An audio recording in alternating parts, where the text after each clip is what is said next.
You may recognise this as an old railway ticket which was invented by Thomas Edmondson around the 1840s and is still being used by some of the steam preserved railways, which is the reason I have become involved. Thomas Edmondson solved the early railway companies' problems of accountability for numbers of passengers and revenue.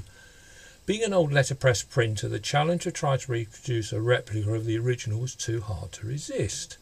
To recreate the pasteboard, I used grey board, originally known as straw board.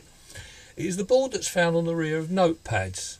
This is sandwiched between two sheets of 80-gram coloured copy paper. To be more correct, 60-gram paper would be more realistic, but it is more expensive and has a less choice of colours than 80-gram it is. Diluted PVA is used as the adhesive. It's diluted about 70-30 or 60-40 with water. It depends on the brand of PVA that you buy. Some comes out slightly thicker than the others. The adhesive is applied with an ordinary paintbrush and the copy paper is just laid on and smoothed out. It's rather like hanging wallpaper, where the secret is to get rid of all the air bubbles. A quick flip and the same is done on the reverse. Now, what I aim to produce is a pasteboard, which will become a ticket, with a thickness of about 35-37 thou.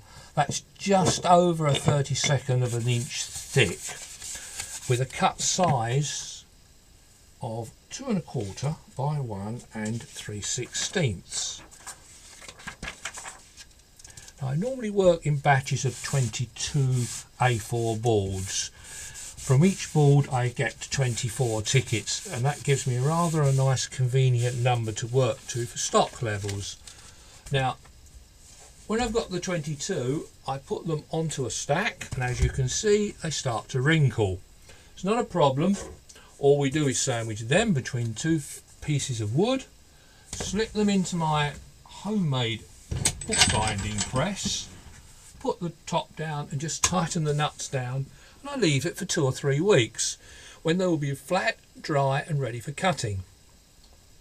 Depending on the level of interest shown and the comments made, I will produce a further instalment covering the cutting and then the printing of the tickets.